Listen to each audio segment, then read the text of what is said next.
जब भी मैं परमेश्वर के बारे में मैं कुछ सोचता हूं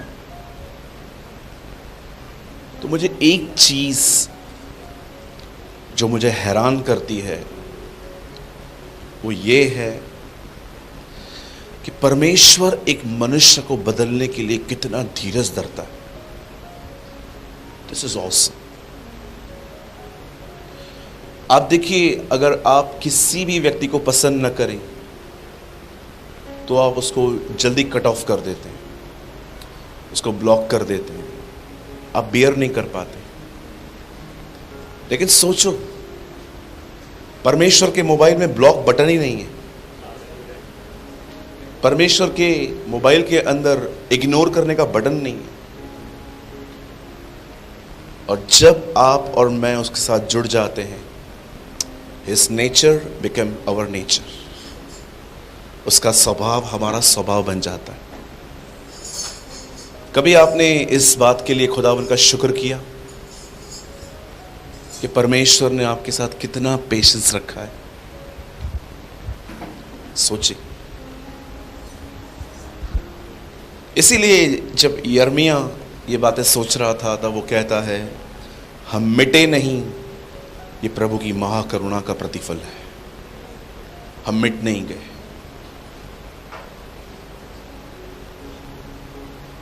so always be a thankful person. हमेशा धन्यवादी बने रहें, खुदावन का शुक्र करते रहें। और मैं आपको हमेशा कहता हूं, मैं फिर से कहता हूं, धन्यवाद सभी देते हैं, धन्यवादी सभी नहीं रहते। आनंद सब करते हैं, आनंदित सब नहीं रहते। यीशु की ओर ताकते बहुत हैं, पर यीशु की ओर ताकते रहना ये बहुत कम है। धन्यवाद बहुत करते हैं, धन्यवादी बहुत कम रहते हैं। इसलिए यीशु ने साफ कहा, मेरा फल तुम में बना रहे, वो तुम में कंटिन्यू रहे। आमीन। मैंने रिसेंटली एक वीडियो पब्लिश किया जिसका नाम था, वचन सुनने के बाद हम में 2 दिन बदलाव आता है और फिर हम वापस वो फल बना नहीं रहता। होता है ऐसा? मेरे साथ भी होता। आज सुबह जब मैं इस सभा में आने से पहले जब मैं प्रेयर कर रहा था इस सभा के लिए, तब परमेश्वर ने मुझे इस सभा के लिए एक वचन दिया और मैं इसको शुरू करने से पहले आपको मैं बताना चाहता हूं, it's tough, it's really tough. इसे स्वीकार करना इतना आसान नहीं होगा। पर याद रखिए, मैं स्पेशली आप में से जितने भी प्रचारक हैं, मैं आप सबसे कहना चाहता हूं, बुरा मत मानिएगा, मेरी चीजों को सही आत्मा में लीजिएगा। अब भीड़ इकट्ठी करना बंद करें। अब लुभावने वाली बातें बोलना बंद कर दें।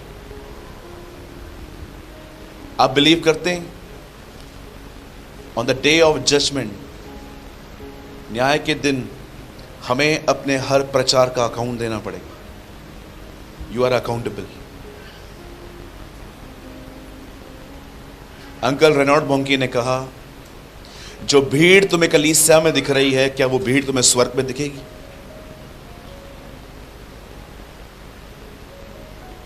जो भीड़ आज हमें अपनी चर्च में दिख रही है, मैं जब भी अपने कलीसिया के किसी व्यक्ति से मिलता हूं तो मैं हमेशा ये सोचता हूं, क्या मैंने इसे कुछ ऐसा सिखाया कि ये मुझे वहां मिल पाए? क्योंकि आज मैं आपको बताना चाहता हूं, गॉस्पेल में बहुत सारा मिक्सचर आ चुका है। सुसमाचार में बहुत सारी मिलावट हो चुकी है। मिलावट समझते? आपने देखा होगा, लोग शोरूम में बहुत कम जाते थे पहले, लेकिन आपको आज बहुत सारी भीड़ वहीं दिखेगी। उसका एक कारण जानते हैं क्या है? हर शोरूम के बाहर लिखा है 50% सेल,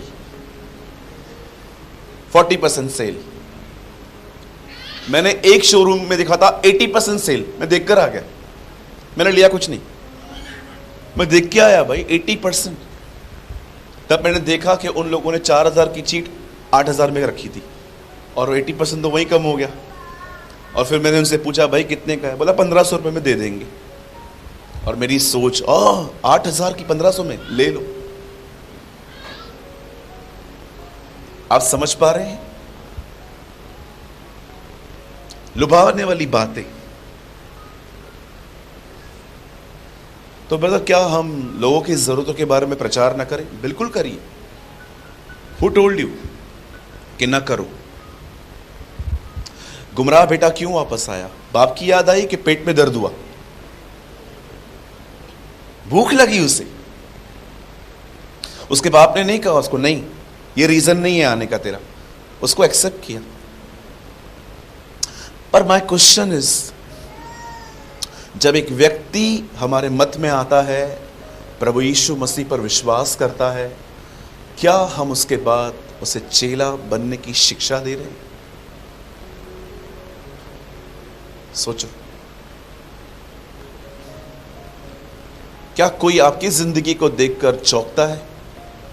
क्या वो हैरान होता है कि ये बंदा कितना प्रभु यीशु के पीछे चलता है?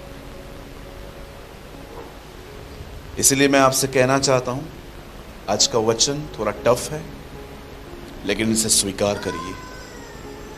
और जो भी बाइबल में आया है हमें वही बोलना है, उसके आगे पीछे बोलिए पास वाले से, और कुछ भी नहीं बोलना। चलिए एक सवाल पूछ लूं गुजरात के लोगों से, कितने लोग आंसर करेंगे? Come on, lift your hand. हाथ नहीं लाए? लाए ना? ओके। क्या नए नियम में किसी के ऊपर श्राप आ सकता है? पुराने नियम में श्राप आते थे ना। क्या न्यू टेस्टामेंट में किसी के ऊपर कर्स आ सकता है? कर्स, श्राप समझते हैं? श्राप, there is a difference between punishment and curse. याद रखना, इस दुनिया का सबसे पहला व्यक्ति जो पनिश किया गया है वो आदम है। श्राप नहीं हुआ उसके ऊपर। आप पढ़ के देखिए, इस दुनिया का पहला व्यक्ति जिसके ऊपर श्राप आया है वो केन है। Read it. अब मैं आपसे सवाल पूछ रहा हूं, क्या नए नियम में किसी के ऊपर श्राप आ सकता है? नहीं आ सकता ना। कितने लोग कहते हैं आ सकता है? हाथ उठाइए। टेंशन मत करो, मैं कोई टमाटर कोई चप्पलें हमारे पास नहीं है उठाने।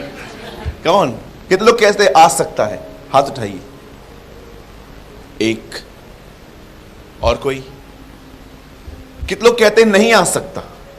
एक दो, मोस्ट ऑफ लोग आते।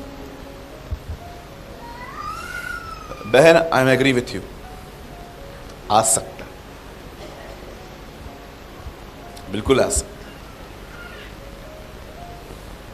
जो इन बातों को घटाए और बढ़ाए, पवित्र शास्त्र का हर शाप उस पे आ पड़े। Read it in new testament. आपको पता है नए नियम में श्राप किसी विश्वासी पे नहीं है, पास्टर पे आ सकता है। पास्टर पे आ सकता है। क्या क्या गुनाह करेगा वो? अगर वो बाइबल को अलग तरह से प्रीच करेगा तो। जो कोई इसमें लिखी गई बातों को बढ़ाए और घटाए, ये सारी विपत्तियां, इंग्लिश में लिखा है कर्स, उसके ऊपर आ पड़े। और जानते हो कर्स का मतलब क्या है? तुझे जितनी मेहनत करनी है कर, मैं तुझे सफल होने नहीं दूंगा। दैट इज कर्स। ये कर्स की परिभाषा है। इसीलिए मैं आप सबसे मीटिंग स्टार्ट करने से पहले कहना चाहता हूं, जो उसमें लिखा है वही कहिए। मैं आपके सामने गवाह खड़ा हूं, 17 साल हुए मुझे खुदावन में। मैंने जो लिखा, जो उसमें प्रभु ने लिखा, मैंने वो प्रीच किया। और आप बिलीव कीजिए, मैंने लोगों को बदलते हुए देखा है। मैंने लोगों की जिंदगियां बदलते हुए देखी। मैंने लोगों को खुदावन की तरफ फिरते हुए देखा। मैंने लोगों को परमेश्वर की तरफ आते हुए देखा है। मैंने लोगों को निर्णय लेते हुए देखा है। मैंने लोगों को घुटनों पर देखा है। मैंने लोगों को देखा है कि कैसे उन्होंने अपनी गलत चीज़ों को छोड़ के वो ज्योति में आए थे। आप भी यही करें।